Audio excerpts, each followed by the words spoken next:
सो यहाँ पर दिखाया गया है कि रिलेटिव साइज़ की किसका कितना कितना है। सो रिलेटिव साइज़ अगर हम देखेंगे तो यहाँ पर क्या दिख रहा है कि सबसे छोटा ये है, इसमें डेसिमल के आगे 10 जीरो लग रहे हैं, इसमें डेसिमल के आगे 9 जीरो लग रहे हैं, तो इससे 10 गुना बड़ा हुआ कि नहीं।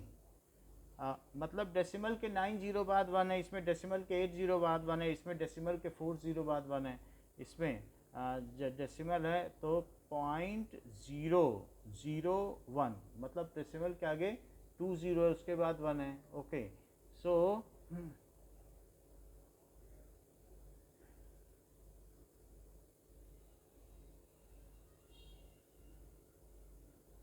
ये चीज़ है। तो यहाँ पर धीरे धीरे साइज बढ़ता चला जा रहा है, और इसमें कितना है, डेसिमल के सीधा बाद 1 है, बोलो, और इसमें 0.001 है, 0.0001 है, तो मतलब इससे पता चलता है कि कितने बाद 1 है। तो धीरे धीरे चीज़ें बढ़ी हैं, यानी आप देखें सबसे छोटा क्या दिखाया गया है यहाँ पर, दैट इज़ हाइड्रोजन एटम। इसमें 10 का मल्टीप्लाई कर दोगे तो 10 का मल्टीप्लाई हमने किया है, 10 का मल्टीप्लाई करने से इससे 10 गुना बड़ा क्या है वाटर मॉलिक्यूल, उससे 10 गुना बड़ा क्या है, उससे 10 गुना बड़ा हीमोग्लोबिन। फिर और आगे देखो 10,000 गुना बड़ा है सैंड का पार्टिकल, उससे 10 गुना बड़ा क्या है आंट, और उससे 100 गुना बड़ा क्या है एप्पल। तो ये इस तरीके से different things have been comparatively shown कि कौन किससे कितना बड़ा है। अब हमने ये देख लिया कि सरफेस इलेक्ट्रॉन माइक्रोस्कोप में कैसे दिखती है, तो ये तो पता चल जा रहा है ना कि एटम होते हैं, इतना तो पता चल गया ना लोगों को। अब अगर एटम होते हैं तो there are different types of atoms, तो हमें उनको सिंबलाइज करना होगा। तो सबसे पहले बर्जीलियस ने ये काम किया। So Berzelius, what are the symbols?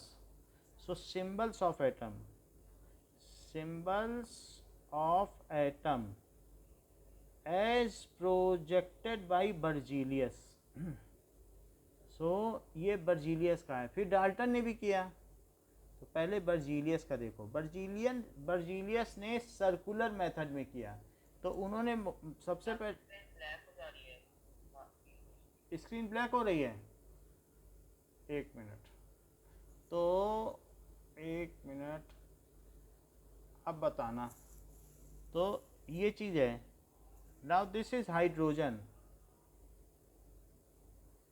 So hydrogen है पहला, हाइड्रोजन में सर्कल के अंदर डॉट लगाना है, फिर उसके बाद कार्बन को पूरा ब्लैक करना है, पूरा शेड कर दो। तो ये कार्बन कोयला होता है कि नहीं, बोलो। ऑक्सीजन एक एटम, मॉलिक्यूल क्यों बोल रही हो, मॉलिक्यूल तो एटम से मिलके बनता है ना, बोलो। तो ये सब एटम मिलेंगे तभी तो मॉलिक्यूल बनेगा। तो बताओ सबसे छोटी एंटिटी एटम है कि मॉलिक्यूल?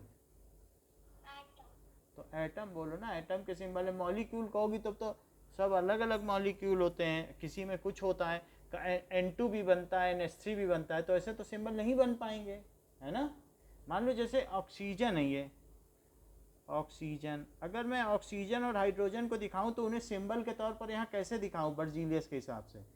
एक ऑक्सीजन दिखा दूं और दो क्या दिखाऊं,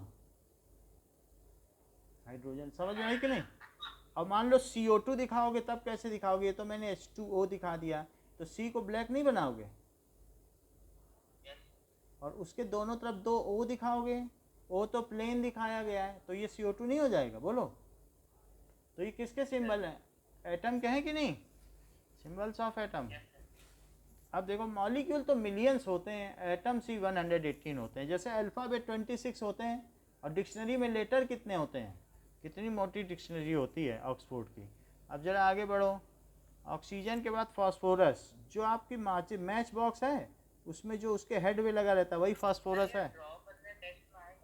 भाई ये चीज़ें जो भी आपकी बुक में कुछ भी आ सकता है, अब MCQ इस पे बनते हैं। तो फॉस्फोरस, एक ही बार में याद हो जाता है, एक 10 मिनट के लिए बैठोगे वर्कआउट हो जाएगा। फॉस्फोरस, सो फॉस्फोरस हो गया। अब कॉपर में क्या है, क्या सिर्फ C लिख दो, कितना आसान है, कॉपर। और इसके अंदर क्या कर दो, ब्लैक कर दो तो ब्लैक करने पे क्या हो जाता है, क्या कार्बन हो जाता है? इसी को ब्लैक कर दिया तो क्या बन गया, क्या कार्बन बन गया? है बात कि नहीं? अब देखो गोल्ड में क्या करोगे, गोल्ड के लिए इसमें जी लिख दो, लेकिन चूंकि ये ग्लिटर कर रहा है तो चमकती हुई चीज़ को ये ऐसे ऐसे दिखाते हैं, कोई भी शाइनिंग चीज़ को ये ऐसे दिखाते हैं, तो इसे गोल्ड लिखो। ये बर्जीलियस ने शो किया। सल्फ़र में, क्या सल्फ़र हमारी त्वचा के लिए अच्छा होता है? तो उसे मेडिसिनल दिखाया। प्याज है, लहसुन, इन सब में सल्फ़र होता है। कभी भी सिल्वर सल्फाडाइजीन या सल्फोनामाइसिन लगाए हाथ में, जब कभी भी कुछ हो जाता है, जल जाते हो, तो स्किन को हीलिंग कौन करता है? सल्फ़र। तो जितने भी दवाएं हैं उनमें सल्फ़र ज़रूर है जो स्किन के लिए हैं, तो इसलिए सल्फ़र में मेडिसिनल लगाया गया है। येलो कलर का होता है कि नहीं? लेड, लेड में एल लिख दो। लेड बहुत जहरीला होता है। रोम की इतनी बड़ी सभ्यता है, वो लेड के बर्तन में पानी पीती थी, सारी मारी गई, सब जूलियस ऑगस्टस सब मर गए। लेड, तो ये जो लेड होगा ये मुड़ भी जाता है, ठीक है। Now lead metal. अब ये लेड को हम देखें तो किस तरीके से होगा, लेट अस सी। तो वो आपको दिखा देंगे लेड के टुकड़े। तो ये सब लेड है, ये लेड है। इस पे अगर ना आप छोटा सा हल्का सा नेल करो या हल्का सा कुछ हैमर मारो तो ये इसको बिल्कुल पिचका सकते हो, शीट बना सकते हो, आप ही कर सकते हो। बहुत सॉफ्ट मेटल है ये। तो लेड मेटल है, बहुत जगह बैटरी में इस्तेमाल होता है। तो ये सिल्वर कलर का होता है। 5 किलो तो हमारी कोचिंग में भी रखा है, दिखा देंगे, बहुत भारी होता है। अब देखो टॉक्सिक बहुत होता है। लेड को छूने के बाद हाथ जरूर धोना चाहिए। बैटरी में पड़ता है, लेड एसिड बैटरी होती है, जो ये इन्वर्टर की बैटरी होती है ना, वो लेड एसिड बैटरी होती है। अच्छा ये लेड है। सिल्वर, सिल्वर में क्या लिख दो, क्या एस, सिल्वर। और गोल्ड लिख दिया। प्लेटिना में क्या लिख दो, पी। बहुत सारे तो ऐसे हैं कि आपको प्लेटिना है तो प्लेटिनम आजकल कहते हैं, प्लेटिना। प्लेटिनम की रिंग देखिए कितनी महंगी होती है। तो पहले इसे प्लेटिना कहा जाता था और अभी क्या कहते हैं इसे, प्लेटिना।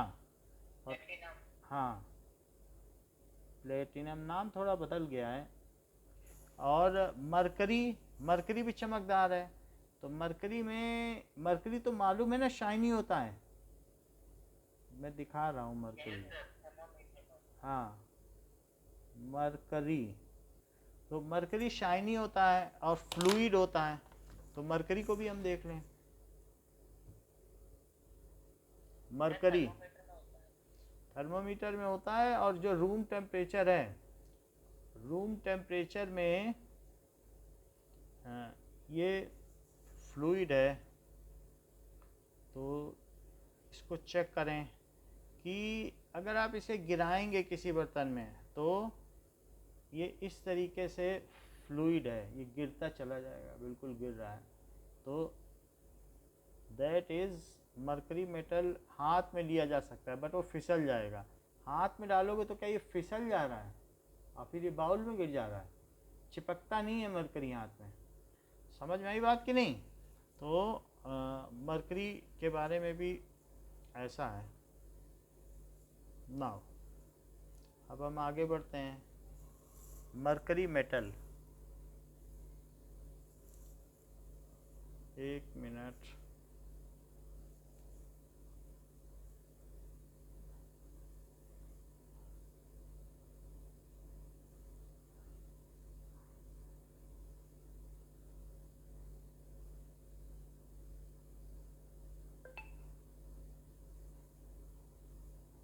सो mercury metal, late us see कि ये देखने में कैसा होता है।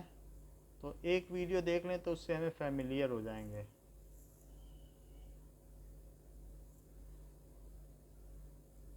ना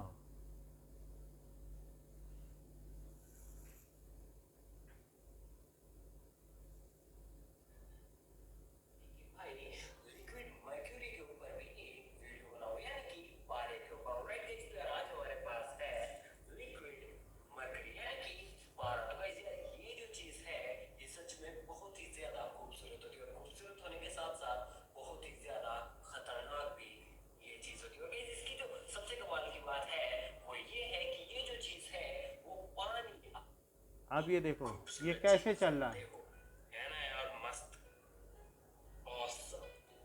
फिर से देखो, ऑलराइट गाइस, तो अब आप देख सकते हैं कि ये कितनी ग्लास पे भी खूबसूरत नहीं चीज चिपक रहा है ना, देखो, है ना यार, मस्त, उंगली में डालोगे ऑसम। उंगली में नहीं चिपकेगा। अब आप देख सकते हैं कि ये किसी शीशे की तरह ग्लो करती है। अगर आप इसे ऊपर से देखें तो इसके अंदर आप अपना चेहरा बिल्कुल क्लियरली देख पाएंगे, है ना मस्त चीज। और इसके साथ ही साथ गाइस, आप इस चीज को पकड़ भी नहीं सकते। जैसे ही आप इसे पकड़ने की कोशिश करते हैं, ये आपके हाथ से दूर चली जाती है। देखो, उंगली है से ना मस्त चिपक चीज। नहीं सकती है, ग्लास में ही नहीं और इस जैसा चिपकती कि है। मैंने आपको बताया था कि ये जो चीज है वो पानी से 13 गुना ज्यादा डेंस होती है। तो ये जो सिक्के हैं, अगर सिक्के मैं इसे तैरेंगे इस इस पे। मर्क्यूरी के ऊपर डालता हूँ तो ये भी इसके ऊपर तैरने लगते हैं। देखो, ये डूब नहीं रहे। मैं इसे कितने ही डुबोने की कोशिश कर लूँ लेकिन ये नहीं डूबेंगे। देखो किस तरीके से ये इस मर्क्यूरी के ऊपर तैर रहे हैं। हाँ,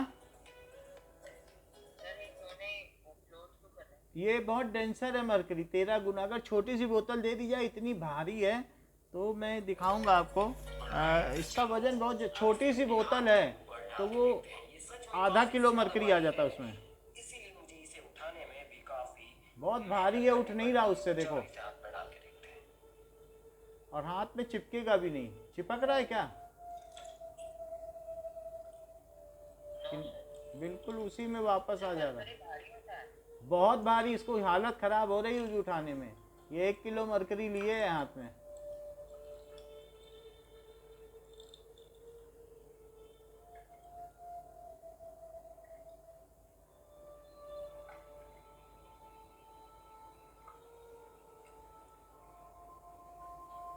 तो इतनी बात हो गई मरकरी के बारे में, हमने आपको बता दिया। अब आगे की बात करो। सभी सिंबल आपने देख लिए। प्लेटिनम है, और भी किसी मेटल के बारे में कुछ जानना है कि बाकी समझ में आ गया? बाकी तो प्लेटिनम जानते हो ना, प्लेटिनम की रिंग कितनी चमकदार होती है। लेड भी मैंने दिखा दिया। लेड हो गया, मरकरी है, गोल्ड है, कॉपर है। फॉस्फोरस मालूम है, जो माचिस में पाउडर होता है, उसके हेड को पाउडर बना लो, वही है फॉस्फोरस। बाकी तो सब पता है ना। हाँ, रेड कलर का होता है कि नहीं, वही है बिल्कुल। तो ये सारे सिंबल बर्जीलियस ने दिए थे। कई सिंबल आपको याद हो गए होंगे, जैसे कार्बन बिल्कुल ब्लैक बना देना, ऑक्सीजन बिल्कुल खाली बना देना, सल्फर मेडिसिनल है तो ऐसे बना देना, गोल्ड में जी लिख देना। आयरन, आयरन, आयरन को आई लिखो। हाँ सही कह रही हो, आयरन में आई लिख दो।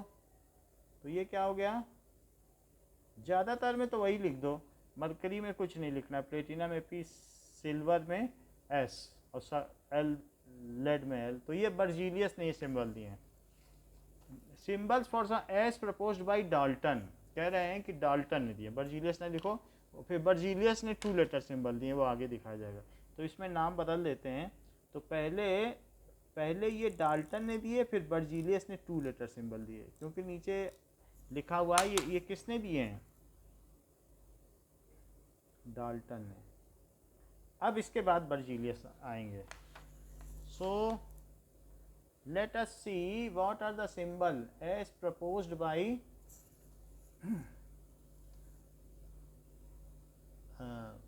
डाल्टन। डाल्टन ने दे दिया। So 2 letter symbols proposed by Berzelius. 2 symbol, वो तो बुक में ही है माही।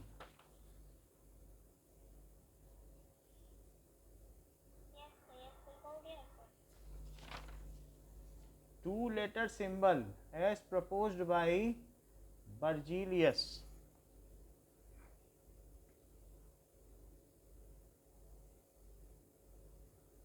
सो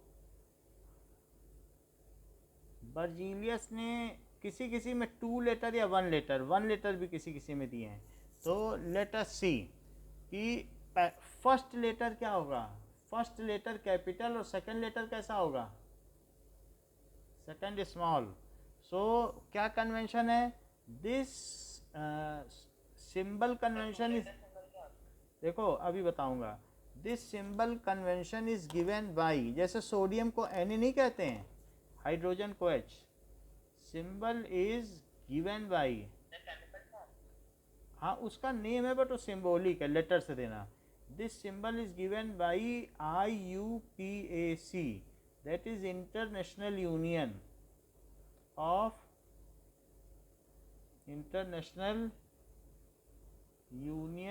of pure and applied chemistry, applied chemistry. अगर आप इसमें वही वर्ड उठाओ तो IUPAC,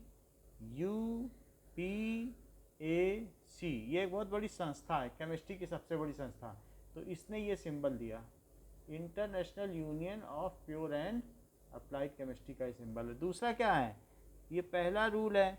दूसरा क्या है कि इट इज गिवन ऑन, ये किसका बेसिस क्या है, लैटिन नेम, ये किसके नेम पर दिया जाएगा, सो it is based on Latin name.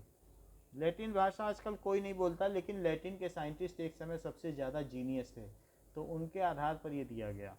तीसरा, first letter, if it is 2 letter system then first letter is in upper case and second letter is in lower case. If 2 letters are used, letters, और आपने देखा वो जो वहाँ chart टंगा हुआ था उसमें लास्ट वाला UUO था ना, तो लास्ट वाले में 3 लेटर भी आ गया है। 2 letters are used, then first letter कैसा होगा,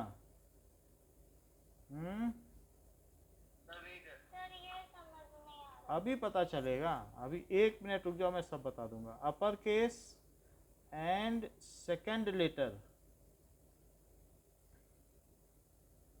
1 मिनट रुको माही, इन लोअर केस।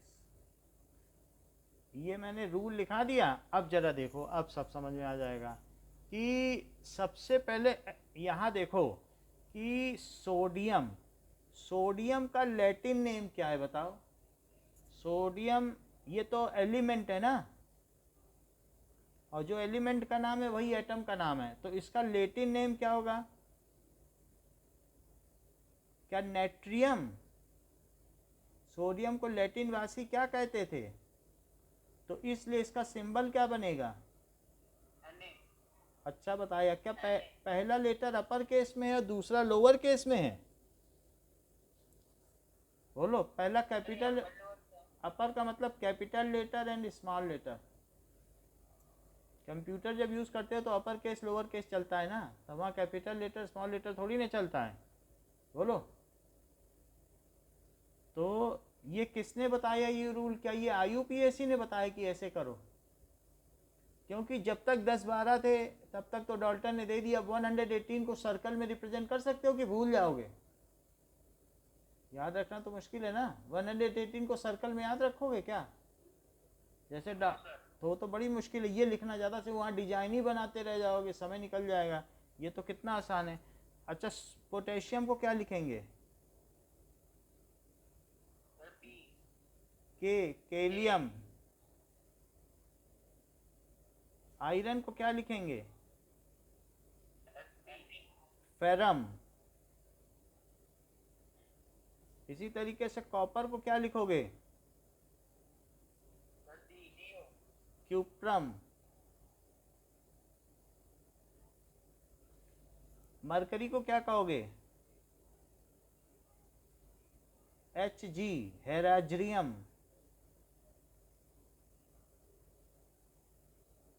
ठीक है। सिल्वर को क्या कहोगे, बोलो, सिल्वर क्या, Ag, अर्जेंटम। गोल्ड को क्या कहोगे, ऑरम।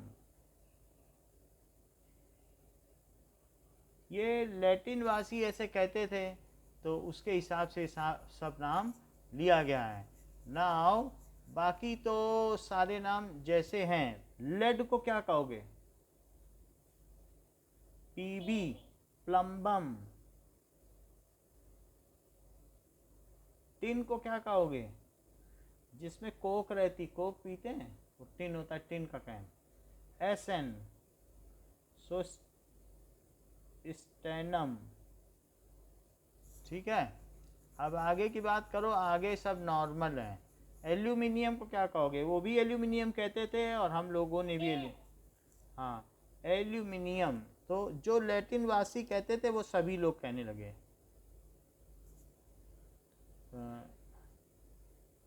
एल्यूमिनियम वो भी कहते थे, तो एल। अब आगे बताओ, आर्गन क्या होती है? गैस होती है, मेटल होता है कि सॉलिड होता है? बताओ, आर्गन होती क्या है? गैस होती है कि नहीं? हाँ, नोबल गैस होती है। बेरियम, सही है।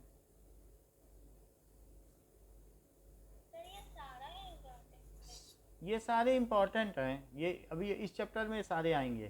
बेरियम, ये 20 तक मोस्टली है, थोड़े नीचे। अच्छा ठीक है। अब देखो ब्रोमीन, ब्रोमीन देखा है आपने कि नहीं? कैसा होता है बोलो? ब्रोमीन रेड कलर का लिक्विड होता है नॉन मेटल में, दिखा देता हूँ। ओके, सो लेट अस सी कि ब्रोमीन कैसा होता है। ब्रोमीन लिक्विड, तो ये क्या है कि इसमें से फ्यूम्स निकलती रहती हैं और ये रेड कलर का लिक्विड है। ठीक है, रेड कलर का है, इसमें से धीरे धीरे वेपर्स निकलती रहती है ब्रोमीन की। बेटे देखो वेपर्स निकल रहे हैं, तो ब्रोमीन में वेपर्स निकलती हैं। अगर ऐसे भी रख दोगे तो भी वेपर दिख जाएगी, उड़ रही हैं। आप कहीं भी देख लो, क्या वेपर्स उड़ती दिख रही हैं? बोलो, यही है ब्रोमीन। अब देखो ब्रोमीन लिक्विड है, लेकिन फिर भी वेपर्स उड़ती हैं रेड ब्राउन कलर की। ब्रोमीन का क्या सिंबल है? Br। कैल्शियम का क्या होगा? अगर इधर वाले से मेल करे तो इसे डू लिख देते हैं, मालूम है कि नहीं? ये चीज ये सेम हो तो क्या लिखते हैं? डू, और ऊपर वाला सेम हो तो कॉमा लगाते हैं। समझ में आई बात कि नहीं? ये नाम सेम है तो क्या लिखा? Do, Ca। कैल्शियम के बाद बताओ कार्बन का क्या सिंबल होगा?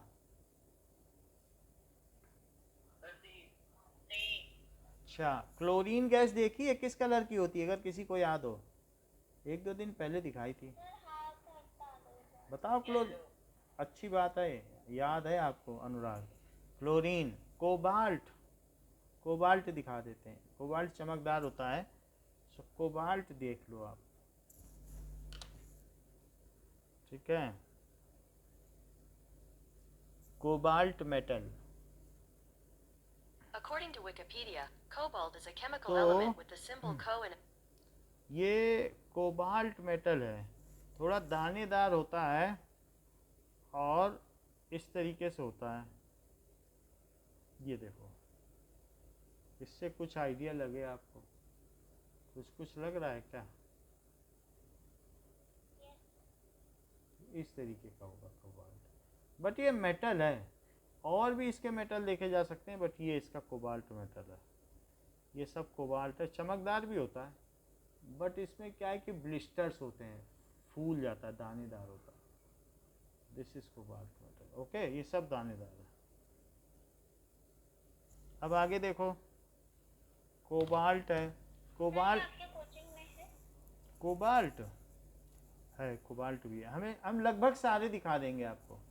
अभी जब अगली बार आओगी ना, हर मेटल दिखा देंगे। तो कोबाल्ट है, कॉपर, सो कॉपर Cu है। कॉपर का क्या है? Cu। कोबाल्ट का नहीं लिखा, छोटा वो लिखना, सेकंड लेटर कभी बड़ा नहीं लिख देना, ठीक? अब देखो, हाँ बोलो। कहाँ बड़ा दिखाया है? छोटा नहीं है, ऐसे थोड़ी ना बड़ा होता है। हम फिर से बना देते हैं, आपको बड़ा लग रहा है क्या? अब सही है?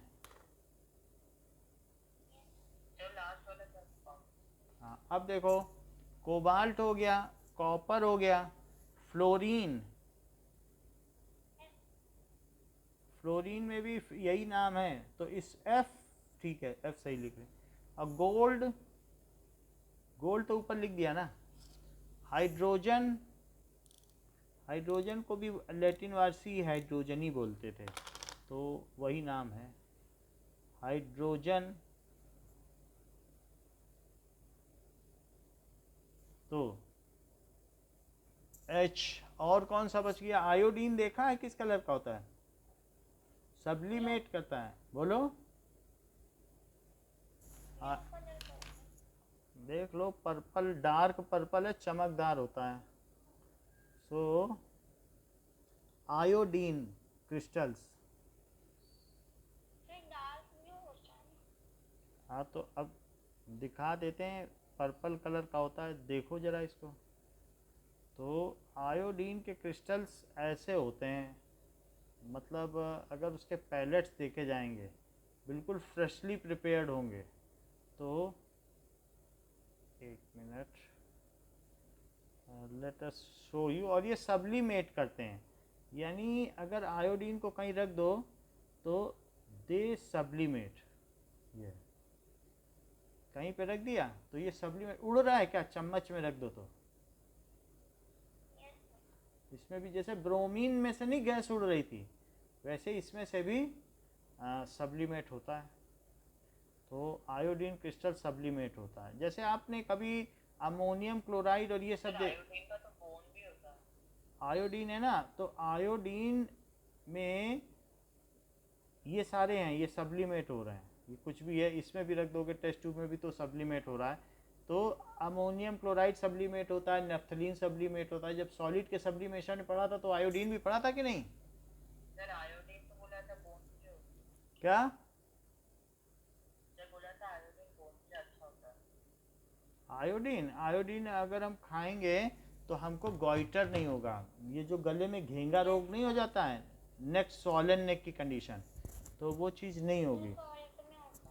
तो वो एक थायरॉक्सिन ग्लैंड होती है गले में, जो आयोडीन से हमारी बॉडी में मेटाबॉलिज्म रिएक्ट कराती है। ठीक, तो आयोडीन खाना जरूरी है, इसका सिंबल आई है। अब देखो, आयोडीन हो गया, आयरन हमने तो लिख दिया था, लेड भी लिख दिया। मैग्नीशियम कहाँ पाया जाता है? मैग्नीशियम कभी टच किया है आपने? वो जो फुलझड़ी छुड़ाते हैं वो प्योर मैग्नीशियम है, दीपावली में। नियॉन क्या है? Gas, any. नाइट्रोजन का सिंबल पता है? एन, एन होता है। N2 तो मॉलिक्यूल होगा, एक एन होता है। N2 करके तो कोई सिंबल होगा भी नहीं। IUPAC ने क्या 2-3 लगाने को बोला है क्या? तो वो तो N2 बनाओगे तो N और N आपस में मिल जाए तो फिर वो N2 हो जाएगा। अब देखो, ऑक्सीजन का क्या होगा? N2 बोला जाएगा, फिर वो यहाँ लगाया जाता है। जो आपस में मिल जाते हैं N2। अगर इस तरीके के दो सेट हुए N2 N2 के, तब 2N2 लिखा जाएगा। जब केमिकली कंबाइन करते हैं वो यहाँ लिखा जाता है, यहाँ नहीं लिखा जाता है। ये तो कितने सेट खरीद के ला रही हो, समझ में आई बात कि नहीं? इनके बीच में फेविक्विक लगा हुआ है, या केमिकली कंबाइन। ऑक्सीजन वो इलेक्ट्रॉन का शेयरिंग है, वही केमिकल बॉन्ड है, वो आगे बताएंगे अभी। तो ऑक्सीजन का सिंबल क्या है? पोटाशियम तो बता दिया, सिलिकॉन, सिलिकॉन SI। सिलिकॉन कभी देखा है? ये जो हमारी धरती है ये SiO2 की है। मिट्टी का फार्मूला क्या होता है? सैंड का, बालू का, सिलिकॉन। जैसलमेर की बालू 99% सिलिकॉन है, तो ये SiO2 है। लेकिन ये तो SiO2 है, आप कहेंगे हमें सिर्फ सिलिकॉन बताओ। जैसे हाइड्रोजन ऑक्सीजन अलग होता है, H2O तो पानी बन जाता है। So let us see, silicon, silicon. According to Wikipedia, silicon is a chemical now element with the ये देखो, जो सिलिकॉन है ये बहुत चमकदार इस तरीके का है। बसीजिया सबटिपो 7 मेटलॉइड आपको बताए गए हैं, क्या उनमें एक ये भी है? बोलो, क्या बेंगलोर को सिलिकॉन वर्ल्ड कहा जाता है? क्योंकि जितने हमारे फ़ोन के बहुत सारे चिप बनते हैं, सिम कार्ड बनते हैं, वो सब सिलिकॉन के बनते हैं और थोड़ा सा सिलिकॉन चाहिए। तो इस तरीके से बेंगलोर में सारा काम होता है माइक्रोटेक और इलेक्ट्रॉनिक्स का, इसलिए उसे सिलिकॉन वैली कहा जाता है। बेंगलोर को क्या कहा जाता है? Silicon valley. ठीक है, अब देखो सिलिकॉन से मिट्टी भी बनती है, ये तो मालूम है कि नहीं? SiO2। और सिल्वर भी बता दिया, सोडियम, सोडियम नेट्रियम है। सल्फर का क्या है? सो सल्फर का दैट इज S। और यूरेनियम क्या बहुत भारी होता है? छोटा टुकड़ा यूरेनियम का हो तो उसमें हालत ख़राब हो जाएगी, वो मरकरी से भी भारी है, ये ध्यान रखना। So uranium. Here's a summary from Department of Energy. Now let us see कि यूरेनियम दिखने में कैसा होता है। ये बड़ी मुश्किल से उठा रहा है, यू शुड अप्रिशिएट इट। ये यूरेनियम की डिस्क इतना आसान नहीं था उठाना किसी के लिए, लेकिन फिर भी इसने उठा लिए। इट इज़ सो हैवी, कम से कम 10 किलो की होगी। ओके, तो ये यूरेनियम हो गया। यूरेनियम रेडियो एक्टिव है, इसने हाथ में ग्लव्स पहन रखे हैं, अदरवाइज इससे जो रेज निकलती हैं वो वेरी हार्मफुल थी। और पूरी बॉडी में भी प्रोटेक्टिव सूट पहना है, वो आपको दिखाई नहीं पड़ रहा है। कहीं भी एक भी चली जाए रेज तो हार्मफुल है, रेडियो एक्टिव रेज निकलती हैं। जिंक, जिंक चमकदार होता है। जिंक जस्ता, जिंक हमने कभी आपको दिखाया है कि नहीं? वहाँ पे नहीं दिखाया है तो अभी देख लो। जिंक, सो लेट अस सी, बैटरी में काम में आता है तो ये जिंक मेटल है। ज़्यादातर मेटल तो सिल्वर कलर के ही होते हैं, जैसे लेड का भी कलर था क्या वैसा ही इसका भी है। है कि नहीं? किसमें काम आता है? ये अगर जिंक है, कॉपर सल्फेट सोल्यूशन में डाल दिया जाए तो बैटरी बन जाएगी। जितनी भी सेल्स बनती हैं सब ऐसे ही बनती हैं। कॉपर सल्फेट सोल्यूशन तो बना सकती हो ना, ब्लू कलर का होता है कि नहीं कॉपर सल्फेट, और सिर्फ उसमें जिंक की एक रॉड डाल दो, बैटरी तैयार। डेनियल सेल, तो वो हम अभी फिजिक्स में पढ़ा देंगे आपको। लेकिन जिंक होता है, इसको जस्ता कहते हैं। क्या कहते हैं? जस्ता। और लेड को क्या कहते हैं? लेड पीछे देखा था, बताओ। लेड को कहते हैं सीसा। हम आपको लेड का दिखा दें, अगर आप ओके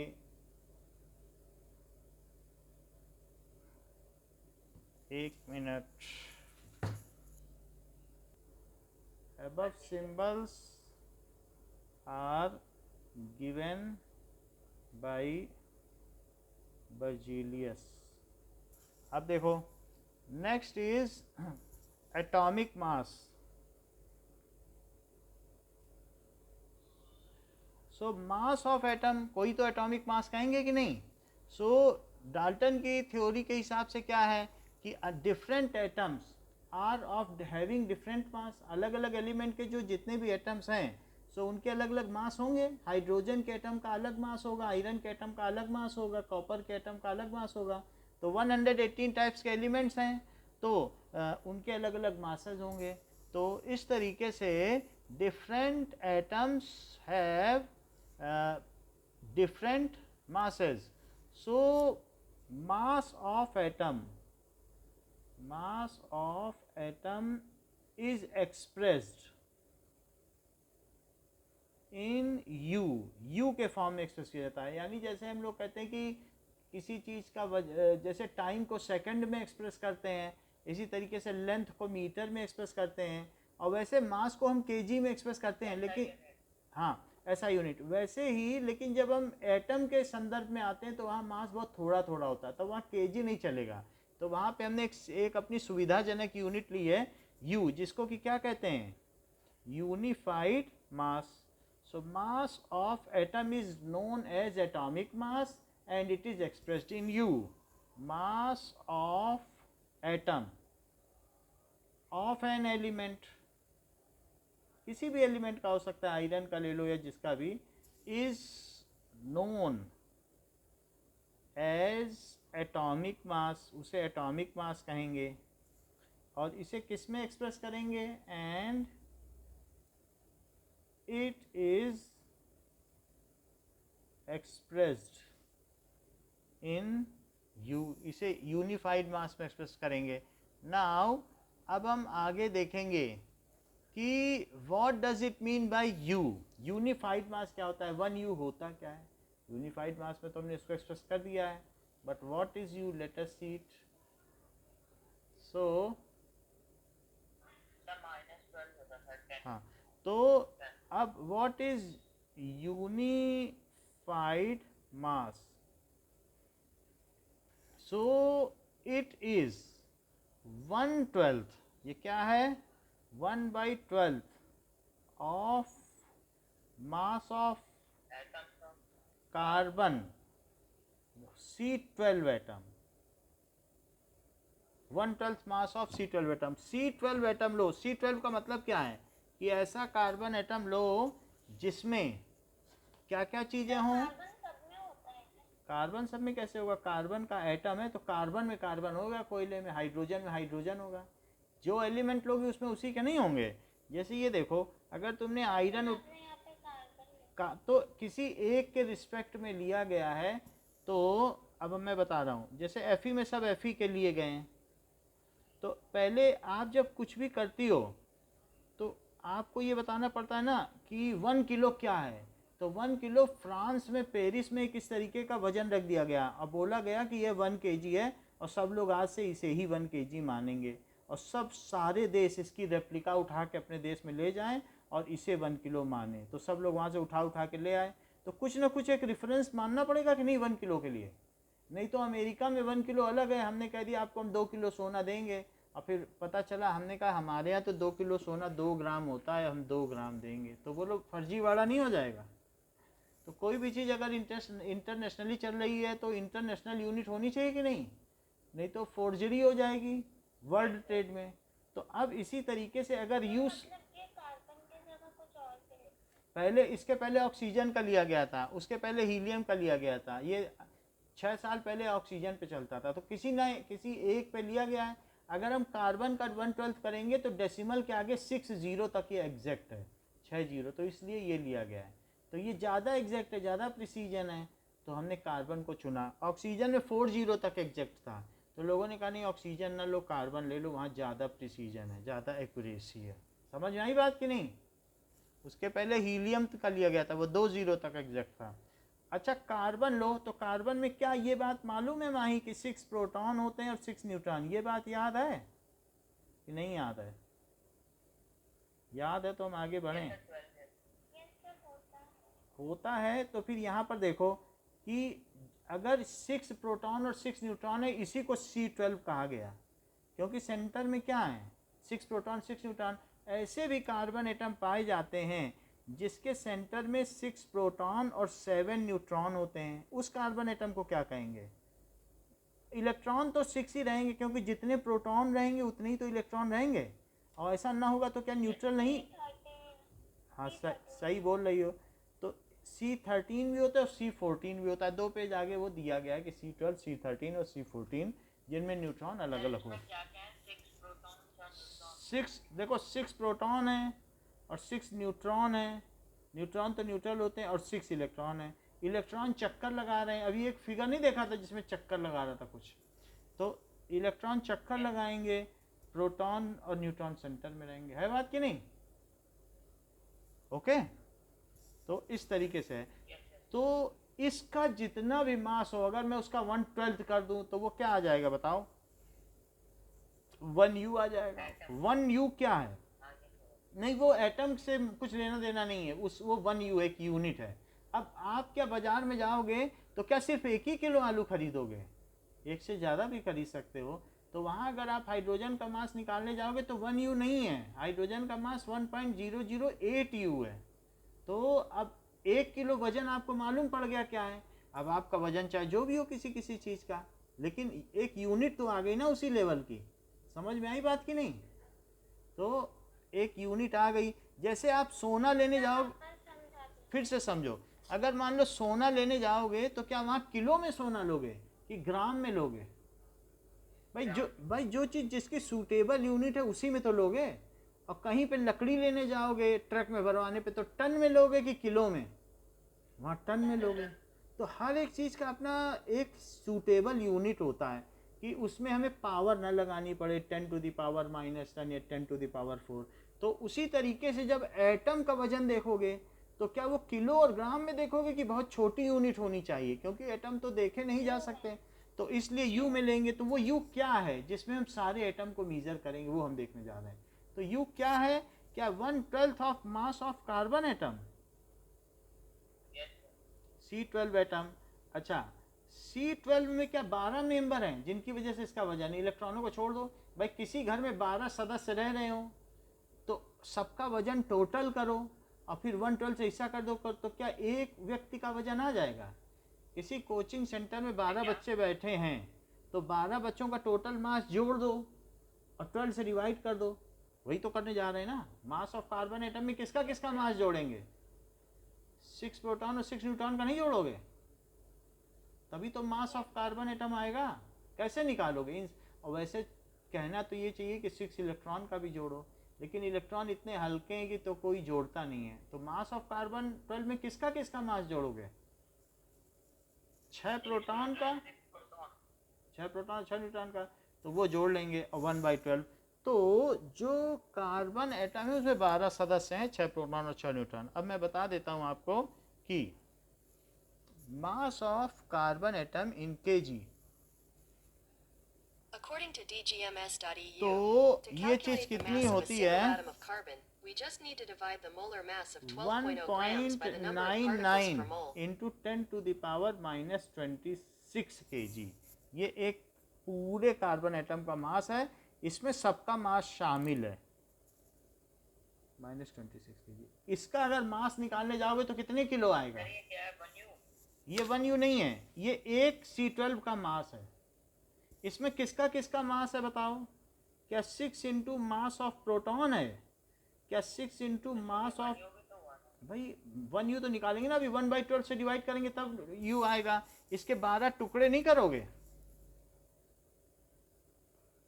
1/12, तब तो एक U आएगा। बोलो कि पूरे कार्बन के मास को ही 1U ले लोगे और ऑक्सीजन के केस में लोगे तब उसके कितने टुकड़े करोगे?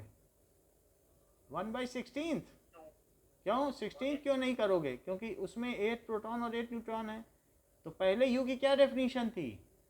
1/16 था 416, और अब क्या है? 1/12 ऑफ C12। समझ में आई बात कि नहीं? जब उसका 12वां हिस्सा करोगे तभी तो एक प्रोटॉन का मास आएगा कि नहीं? बोलो।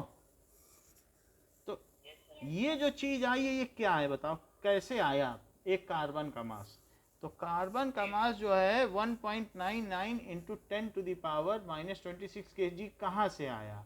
इसमें हमने क्या क्या जोड़ा? क्या 6 प्रोटॉन का मास जोड़ा, मास ऑफ प्रोटॉन इंटू 6, और क्या 6 इंटू मास ऑफ इलेक्ट्रॉन भी मान लो जोड़ दिया, ज़्यादा एक्यूरेसी चाहिए। तो यही ये है। अब मैं क्या करना चाहूँ?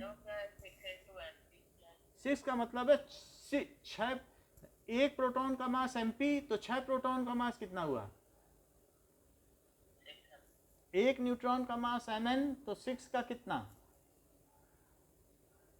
6 Mn, और एक इलेक्ट्रॉन का कितना? बोलो, समझ में आ गई बात अनुराग? और फिर सबको जोड़ दो तो सब कुछ हमने इसका ले लिया, कुछ तो नहीं छोड़ा ना। उसके कपड़े का भी वजन कर लिया, उसके जूते का भी वजन कर लिया, जो भी सब कुछ जोड़ लिया। अब देखो, तो अब हमें 1/12 करना पड़ेगा अगर 1U चाहिए। 1U की डेफिनेशन क्या कहती है? 1/12 ऑफ मास ऑफ C12, यही तो कहती है कि नहीं? तो 1/12 करो इसका अगर 1U निकालना चाहते हैं। तो what is 1U? 1U is 1/12 into mass of carbon atom, unified mass. इसके दो फॉर्म हैं, यूनिफाइड यूनिफाइड की सबके लिए एक ही नहीं, ऐसा ही है, यूनिफाइड मास है। और कुछ लोग इसे कहते हैं AMU, पहले इसे AMU कहा जाता था, उसको कहते थे एटॉमिक मास यूनिट, और अब उसे रिप्लेस करके क्या कर दिया गया है, दोनों एक ही चीज़ है। कहीं अगर AMU लिखा हो तो भी 1 AMU भी इसे बोल सकती हो, ठीक है। बताओ अब हम क्या करें, क्या 112 से इसको डिवाइड कर दें? तो 12 से इसको डिवाइड करो, कितना आ जाएगा 1.99। तो डेसिमल के बाद वाला डिजिट उतारोगे तो डेसिमल लगाना पड़ेगा। तो जरा देखो 12 बन जा, और कितना बचा 79। तो बोलो 12 6 जा 72, तो 7 बचा, फिर 6 लिखते हैं क्या, अच्छा ये 7 बचा, 7 और 9, तो 12 6 जा 72। कुछ गड़बड़ी है, और भी आ सकता है, इन्होंने कंसाइज फॉर्म लिया है, लेट अस सी मोर प्रिसाइज वैल्यू। तो मास ऑफ 1 कार्बन, एक बार और हम देखें,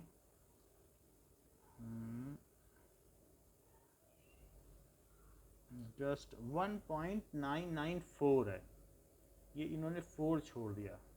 तो अब यहाँ पे क्या लिखा जा सकता है, 9 के आगे 4, तो 4 लेंगे तो क्या आ जाएगा बताओ 72, फिर 6 जा, फिर कितना बचा 2 बचा, तो 2 में तो नहीं जा सकता है, तो 1.6056। हम आगे का नहीं कर रहे हैं, बट ये इतना ही है, तो आगे करने पे ऐसा आएगा। तो ये कितना आ गया बताओ 0.166 इंटू 10 टू द पावर कितना आया, माइनस इतना आ गया। 1 U kg में निकालना है, क्योंकि ये चीज़ तो kg में आई है ना, मास। बोलो समझ में आई बात कि नहीं?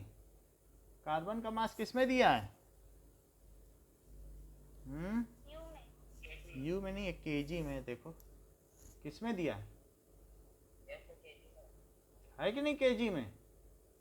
तो अब हम उसे Q में बदल रहे हैं कि 1 U कितना होता है, तो दैट इज, इसी को यूनिफाइड मास भी कहते हैं। तो 1 U कितना हो गया बताओ, क्या 0.166056 into 10 to the power -26 kg।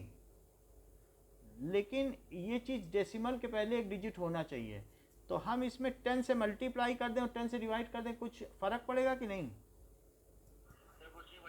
तो मैं इसमें क्या करता हूँ 10 से मल्टीप्लाई कर दूँ, तो 0.166056 में 10 से मल्टीप्लाई करो ज़रा, और इसमें क्या कर दो 26 में 10 से डिवाइड कर दो। तो इसमें जब 10 से मल्टीप्लाई करेंगे तो क्या 1.66056 आएगा, और यहाँ 10 से डिवाइड करने पे क्या आ जाएगा -27 आएगा कि नहीं? ये एक साइंटिफिक नोटेशन है कि कोई भी जब डेसिमल की वैल्यू हो तो डेसिमल से पहले एक डिजिट होना चाहिए, तो ऐसे नहीं लिखा जा सकता है। कोई भी चीज़ हो तो एक डेसिमल से पहले एक डिजिट होना चाहिए, इसलिए हम ऐसा कर रहे हैं, ठीक है कि नहीं? और ये बढ़ा नहीं है, 10 जब ऊपर जाएगा तो क्या -1 नहीं हो जाएगा, बताओ। तो हमने इसमें क्या किया, 10 टू द पावर -26 था, तो 10 से डिवाइड भी कर दिया, 10 से मल्टीप्लाई, तो मल्टीप्लाई करने पे क्या हुआ, क्या एक डेसिमल यहाँ शिफ्ट हो गया, और 10 ऊपर जाएगा तो क्या 10 टू द पावर -1 हो जाएगा, बोलो। तो ये चीज़ हो गई। तो 1 U की क्या वैल्यू हुई, इतनी हो गई। तो हर चीज़ का मास अब इसी में लेंगे, किसी का भी मास होगा तो इसी में लेंगे, ओके। तो ये तो पता चल गया ना 1 U कितना है। अब हम आगे की बात करते हैं, तो 1 U के टर्म्स में लेंगे। नाउ अब जरा देखो mass of hydrogen atom in kg, 1.673557 times 10 to the देखो -27 kilograms. Mass of H atom कितना है, H एटम नहीं, अब देखो ये मैं लिख रहा हूँ 1.67355575 into 10 to the power -27 kg। क्या ये 1 U से बड़ा है कि छोटा? बड़ा है। बड़ा है। अच्छा ये बताओ, अगर ये kg है तो इसको मैं u में कैसे बदलूं? यूनिट फैक्टर मेथड पहले आपको मैंने बताया है, तो मैं ज़रा इसको कर लूं। 10⁻⁻27 kg लिखो, और kg कट करके u बनाना है ना, तो ये kg वाला पूरा वर्ड यहाँ लिख दो। 056 इंटू 10⁻⁻27 kg, kg नीचे लिख दो और 1u ऊपर लिख दो। क्या ये दोनों सेम है? 1u और ये बताओ, बोलो। अभी अभी ऊपर किया कि नहीं? तो अब kg कट के क्या u में नहीं आ जाएगा ये? अच्छा ये बताओ, क्या ये भी कट जाएगा -27? और ये 1.6735575 और डिवाइडेड कितना हो जाएगा? 1.66056, और यहाँ u लिखो। तो हाइड्रोजन का मास 1.008 u आता है। हम लोग अप्रॉक्सीमेटली के लिए अपनी सुविधा के लिए ऐसे कह देते हैं, और कल जाके कोचिंग सेंटर में देख लेना, वहाँ लिखा है टेबल में, पीरियोडिक टेबल में, कि हाइड्रोजन का मास कितना है बताओ। दैट इज, हम तो अपनी सुविधा के लिए लेते हैं, उतना कौन करेगा ना। अब जरा चेक करें कि mass of hydrogen in you, तो वो मैं दिखा देता हूँ। 1.00784 तो U. वही चीज़ आ गया कि नहीं? 1.008। हमने तो और अप्रॉक्सीमेशन लिया, इसमें तो बिल्कुल एग्जैक्ट ले लिया। बोलो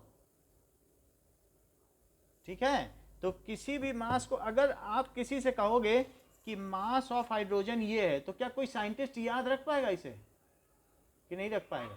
और ऐसे कह दो कि 1.008 है, तब तो उसे आसानी से याद हो जाएगा, क्योंकि हम तो कभी भी नहीं भूले हैं। समझ में आ गई बात कि नहीं? तो इसलिए u के टर्म्स में याद करना आसान है, और u की अलग से वैल्यू याद कर लो। कभी कोई कहे जरा u को बदल दो kg में, तब क्या करोगे? क्या इसे 1.008 इंटू 1, क्या ये देखो, ये चीज समझ में आई? kg है तो 1u/kg लिखा, ये समझ में आया अनुराग? मान लो ये kg है, अब हमें क्या करना है? kg को u में बदलना है। तो अगर मैं 1u ऊपर लिखूं और ये नीचे लिखूं, तो क्या ये सेम है? ये 1, तो ये तो 1 ही हुआ ना। जब ऊपर नीचे सेम लिख लोगे तो कट के 1 नहीं आ जाएगा। तो मैंने एक तरीके से 1 का मल्टीप्लाई किया। तो बताओ क्या kg से कट गया? 10⁻⁻27 इससे कट गया,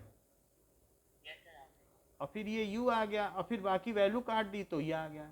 लेकिन अगर कोई आपसे कहे 4 किलो आलू क्या होता है, क्या 4 टाइम्स 1 किलो आलू? बोलो।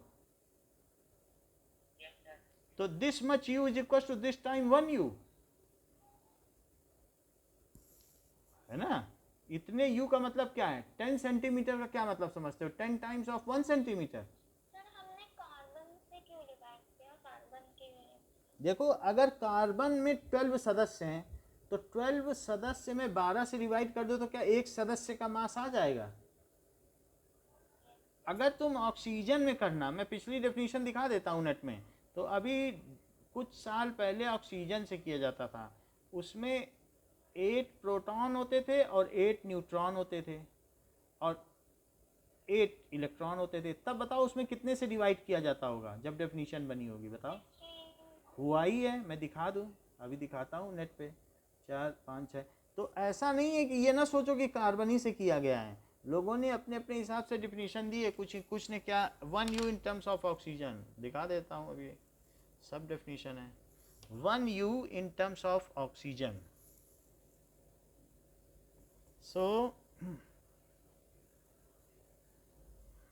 now definition of unified mass in terms of oxygen. Here's a summary from Learn Biology Online. ये देखो, The unified atomic mass unit 116 refers to किया the गया है। 1/12 the mass of the carbon-12 atom. दिखा कि It नहीं? is used to express the mass of atomic तो and ऐस- subatomic आ- particles. आपको अगर We'll पसंद know ना last हो one. तो आप ऑक्सीजन बहुत पहले किया था, अभी उसमें उतनी एक्यूरेसी नहीं है। कार्बन में 6 डिजिट तक एक्यूरेसी आती है, तो ये एक्यूरेसी के चक्कर में ऐसा किया है, क्योंकि वो 4 डिजिट तक जीरो आता है, इसमें 6 डिजिट तक जीरो आ जाता है, तो ये ज़्यादा अच्छा है। तो अब ये समझ में आ गया ना? अगर कोई कहे हमें तो kg में चाहिए, तो कैसे kg में बदलोगे? 1u की वैल्यू डाल दो। 1u कितना होता है? 1.66056 अनुराग को याद है, हमने जब भी इनसे पूछा ये बता लेते हैं। तो 27 kg। 1U की वैल्यू डाल दी क्या? बोलो, इज इट ओके? U से हम कह रहे हैं kg में कैसे बदला जाए। एक है हमने पहले बताया था कि kg से U में कैसे बदला जाए, तो U में बदल लिया कि नहीं? अगर U दिया हो और U से कैसे kg में बदले, कोई साइंटिस्ट कह रहे U में क्यों रख दिया kg, तो फिर kg में बदल लो, 1U को kg डाल लो, तो फिर से क्या वही नहीं आ जाएगा जो था? बोलो। 7355575 इंटू 10⁻⁻27 kg। इसमें से आपसे कुछ भी नहीं पूछा जाएगा, सिर्फ आपसे ये पूछा जाएगा 1U होता क्या है। तो बताओ 1U की डेफिनेशन क्या है, इसके अलावा कुछ भी इंपॉर्टेंट नहीं है। 1/12 into mass of carbon versus atom, यही है, इतना याद रखना है। इससे ज़्यादा याद रखोगी तो वो आगे की क्लास का है, उसको याद ही नहीं रखना है, आपके काम का ही नहीं है। यही आपके बुक में है, 1/12 of mass of C12 atom, हर जगह यही दिखाया गया है। 1U इज दिस, समझ में आई? yes sir अच्छा, नाउ इन टेक्स्ट क्वेश्चन पे आओ। Define the atomic mass unit, page number पे आओ। कौन सा पेज है ये? 35 हाँ। sir 35 सो इन टेक्स्ट क्वेश्चन,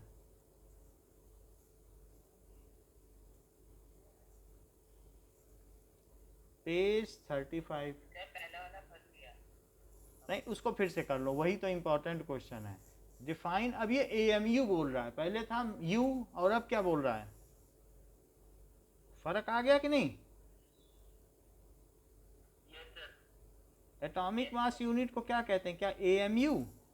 लेकिन स्मॉल ए लिखते हैं, कैपिटल नहीं लिखते हैं।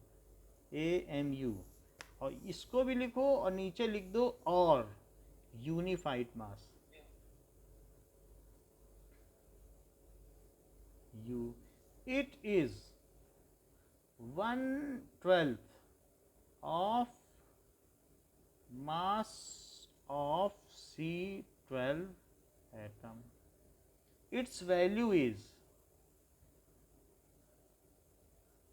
1.66056। सर ये अपॉन में है क्या डिवाइड? हाँ, 1/12, 1/12 नहीं निकालोगी कार्बन का, दिखाएं पिछली स्लाइड। वो आपने एटॉमिक मास यूनिट के बाद जो नहीं नहीं, अपॉन में नहीं है, वो भी अंडरलाइन ही है, ठीक है ना? एक ही चीज तो है दोनों। सो इट्स वैल्यू ये होती है, and mass of all atoms are expressed in U। बोलो, ये भी बात सही है कि नहीं? सही है mass of all atoms are expressed in U। ये तो U हो गई।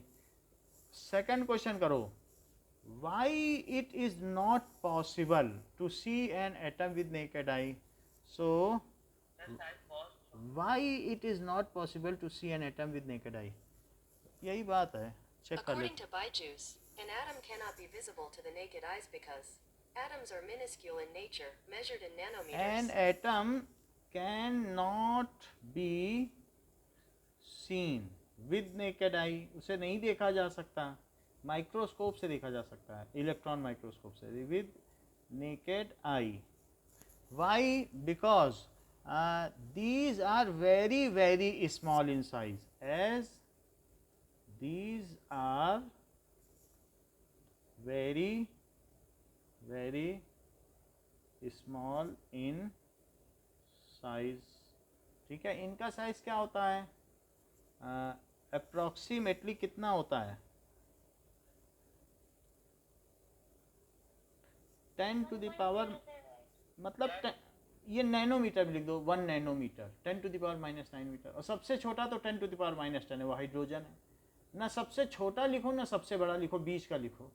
समझ में आई कि नहीं? उसका 10 गुना बड़ा। 10 to the power -10 किसका है? हाइड्रोजन का है, मीटर। बोलो, और उसका 10 गुना करो तो कितना आएगा? -9 आएगा कि नहीं? तो 118 एलिमेंट्स है, ना सबसे छोटा लिखो ना सबसे बड़ा लिखो। नाउ अब मैं आपको दिखाता हूं कि radius of elements in periodic table. तो Here's ये देखो information from Crystal Maker. यहाँ पर जितने भी एटम्स हैं टेन रेज टू -10 मीटर का -10 मीटर, यानी डेसिमल के आगे क्या करो कि अगर आप 10 हाँ -9 जीरो लग जाएंगे और फिर उसके बाद 1 आएगा, वो 10th प्लेस पे आएगा। तो ये देखो लगभग जितने भी एटम्स हैं ये पूरे एटम के साइज हैं, पूरी टेबल। तो लगभग बहुत बड़े नहीं हैं, क्या बहुत बड़े दिख रहे हैं आपको? बताओ। नो सर लगभग एक जैसे हैं। तो सबसे छोटा हाइड्रोजन का है, बिल्कुल छोटा सा होगा, और उसमें और छोटा हाइड्रोजन दिख रहा है सबसे छोटा, क्या बिल्कुल ही छोटा है क्या ये देखो, अरे ये देखो ना छोटा सर टॉप पे टॉप है, बिल्कुल दिख भी नहीं रहा होगा, तभी तो कहाँ पूछ रही हो। और दूसरे कितने बड़े हैं। तो ऐसी स्थिति में सभी ये एटम है और हाइड्रोजन का सबसे छोटा, ये सबसे छोटा है। तो हमने बीच का ले लिया, ना सबसे बड़ा लिया और ना सबसे छोटा। बोलो समझ में आ गई बात? So it can not be seen with naked eye. अब आगे की बात, सबसे बड़ा फ्रांसियम का है, ये रेडियस है, ये देखो ये सबसे बड़ा है फ्रांसियम का भी, ये देख लो सीजियम है, सीजियम के नीचे नहीं लिखा है बट फ्रांसियम सबसे बड़ा है। इसके नीचे एक और होगा फ्रांसियम, लास्ट लाइन दिखाई नहीं गई क्योंकि लास्ट वाली लाइन के हाईली अनस्टेबल होते हैं। सीजियम है, लेकिन उससे भी बड़ा किसका होगा? फ्रांसियम, उसके नीचे क्या आता है? फ्रांसियम, ठीक है ना। कोई पूछेगा कि सबसे बड़ा किसका है तो क्या बताओगे? फ्रांसियम। और सबसे छोटा किसका है तो हाइड्रोजन। सब फर्स्ट ग्रुप में ही है सारे। पलट दें, चलो अब हम ये देखेंगे, जबकि हमें एटॉमिक मास का पता चल चुका है तो हम टेबल बनाएंगे 3.2। So atomic mass of a few element. वैसे तो हमने आपको बहुतों के बता दिए हैं, बट जो टेबल है अब उसी पे रहते हैं। सो हाँ, तो अब इसको फिर से करते हैं ना। अभी जैसे बहुतों के मॉलिक्यूलर मास निकालना पड़ेगा। Atomic mass of few elements. तो हाइड्रोजन एटम, हाइड्रोजन एलिमेंट का एटम है हाइड्रोजन, 1U हो जाएगा। कार्बन का देखो, कार्बन में कितने सदस्य होते हैं सेंटर में? 12U होते हैं कि नहीं? 6 प्रोटॉन 6 न्यूट्रॉन। नाइट्रोजन के सेंटर में कितने सदस्य होते हैं? 14U। भाई देखो 7 प्रोटॉन होते हैं। हाँ 6 क्या होंगे? ये देख लो, 7 प्रोटॉन 7 न्यूट्रॉन होते हैं, तो 14 हो गए। जितने सदस्य 14 हो गए। अब आगे देखो, सोडियम में क्या होगा? सोडियम नेट्रियम कहलाता है। 11 और 23 होगा। कितने न्यूट्रॉन है कोई बताएगा? हाँ 12 न्यूट्रॉन है। मैग्नीशियम का देखो, मैग्नीशियम 24 है, तो कितने प्रोटॉन और कितने न्यूट्रॉन? और यहाँ 24 लिखो क्योंकि दोनों का सम होता है ना। क्लोरीन, सल्फर देखो येलो कलर का होता है, तो 32U। सल्फर में क्या होता है? ये 16 और यहाँ पर 32, 16 प्रोटॉन 16 न्यूट्रॉन। क्लोरीन जरा देखिए। हाँ ये तो इम्पोर्टेंट है ना, जो भी सिंबल्स हैं चाहे डाल्टन्स के हैं चाहे किसी के भी, ये सब इम्पोर्टेंट है। अच्छा क्लोरीन देखो, क्लोरीन का कितना है? 17.5 नहीं ऐसे नहीं होता है। प्रोटॉन तो ये एवरेज है। जैसे आपके क्लास में कोई 35 किलो का बच्चा है, कोई 37 किलो का बच्चा है, तो सबका मास जोड़ के और टोटल नंबर ऑफ स्टूडेंट से डिवाइड कर दो तो वो एवरेज है। जैसे आपके ये 2 तरीके का क्लोरीन एटम होता है। ये 17 और 35 होता है, और 17 और 37 2 तरीके के होते हैं। तो जब उनका एवरेज निकाला जाएगा तभी आएगा। अच्छा कैल्शियम देखो जरा। अभी एवरेज अगले पेज पे निकलवाएंगे ये। तो कैल्शियम में बताओ 40U, ठीक है। तो इस तरीके से Ca2040 ये चीज़ हो गई। तो अब हमने देख लिया कि एटम के मास क्या क्या हुए। Now what is molecule. थोड़ी देर पहले आपने माही बोला था मॉलिक्यूल के बारे में। मॉलिक्यूल क्या है? So it is a group of 2 और more atoms that are chemically bonded together. Chemically bonded से क्या मतलब समझती हो? सो यानी उनके बीच में कुछ ना कुछ केमिकल रिएक्शन ना भी हो, इलेक्ट्रॉन का एक्सचेंज हो। जैसे एक हाइड्रोजन है, एक हाइड्रोजन के बाहर एक इलेक्ट्रॉन है और दूसरे के बाहर भी एक इलेक्ट्रॉन है। अब क्या ये लोग कहेंगे कि डुप्लेट जानती हो कि सबसे इनर में कितने इलेक्ट्रॉन होने चाहिए? क्या 2? तो ये कहेगा कि हाँ के एलिमेंट के में, तो ये कहेगा कि मैं तुम्हारा इलेक्ट्रॉन ले लेता हूँ तो मेरे भी 2 हो जाए, तुम मेरा ले लो। तो क्या ये साझेदारी नहीं है?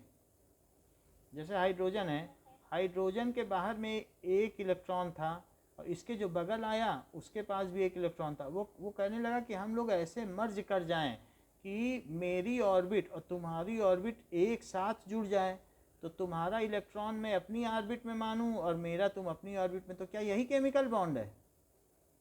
तो दोनों में डुप्लेट हो गया कि नहीं?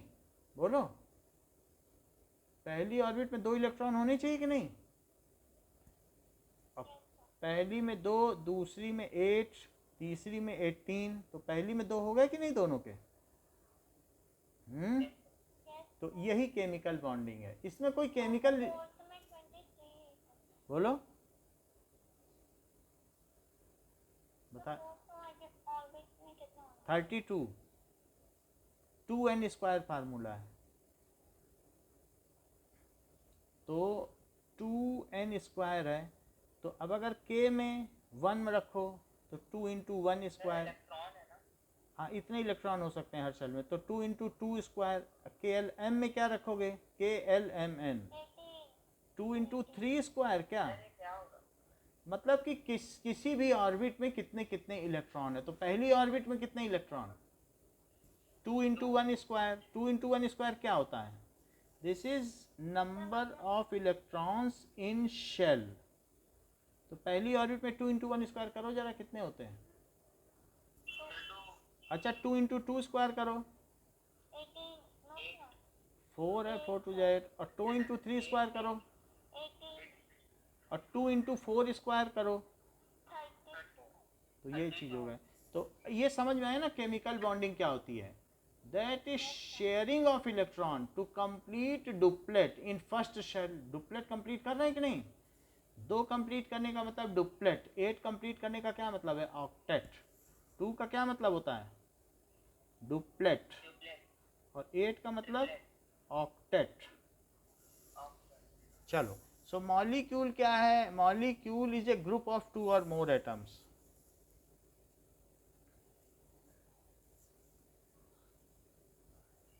ग्रुप ऑफ 2 और मोर एटम्स, ठीक है, that are chemically bonded together, that are chemically bonded together, bonded together. जरा देखो इसका मतलब क्या हुआ। इसमें अभी कुछ चीज़ें समझनी है क्या कहना चाहता है। ऑक्सीजन के बारे में तुम जानते हो कि इसमें क्या क्या होता है? क्या ऑक्सीजन के अंदर में 8 प्रोटॉन और 8 न्यूट्रॉन होते हैं? और इसकी जो सबसे अंदर वाली शेल है, क्या उसमें 2 इलेक्ट्रॉन होंगे? और जब भर जाएगी, पहली भर गई, तो बाकी में कितने होंगे? 8 कैसे होंगे? 8 तो टोटली होते हैं, 1 2 3 4 5 6 हुए कि नहीं? तो ऑक्सीजन में 2 और 6 हो गए कि नहीं इलेक्ट्रॉन? हो तो गए 8, बोलो। अच्छा, हो गए। अब मान लो ऑक्सीजन के पास में हाइड्रोजन आ जाए, कहे तुम्हारे तो 6 ही हैं, क्या तुम 8 पूरा नहीं करना चाहोगे? तो बोलेगा हाँ हाँ करना चाहेंगे। तो ऑक्सीजन के पास अगर हाइड्रोजन आ जाए, कहे हम तुम्हारा एक इलेक्ट्रॉन ले लें, तुम हमारा एक इलेक्ट्रॉन ले लो, और दोनों का काम बन जाए, तो यहाँ हाइड्रोजन आ गया और अपना इलेक्ट्रॉन यहाँ पे छोड़ दिया, बोला ये मेरा रहा ये तुम्हारा रहा और मैं भी बगल में बैठ जाऊँ, तो बोला ठीक है बैठ जाओ, मेरा तो एक बढ़ ही गया, तुम भी यूज़ करो, हम भी तुम्हारा यूज़ करें। एक और आ गया इसके बगल बैठ गया, बोला कि ये मेरा इलेक्ट्रॉन, बोलो तब इसके 8 हो गए क्या पूरे H2O में? मतलब ये जो ऑक्सीजन था, ऑक्सीजन के आउटर में कितने थे, क्या 6 थे? 6 थे। एक हाइड्रोजन आ गया, एक हाइड्रोजन ने क्या किया, यहाँ पे आ गया, एक हाइड्रोजन और आ गया, उसने कहा तुम मुझे अपना एक दे दो, मेरे 2 हो जाएं, तुम भी दे दो। तो इसने कहा अच्छा तुम लोग मेरा एक एक ले लो, लेकिन मुझे भी तो एक एक दो। तो बोलो इसके 8 हो गए क्या? क्योंकि इसने इसको एक दिया, इसने घेरा बना लिया, मैं तुम्हारा एक लेता हूँ, तो इसने कहा मैं भी तुम्हारा एक लेता हूँ। तो ये जो बॉन्ड बना, एक का लेन देन हुआ, उसको सिंगल लाइन से दिखाते हैं। बीच में कहाँ पे? क्या चीज पूछ रहे हो?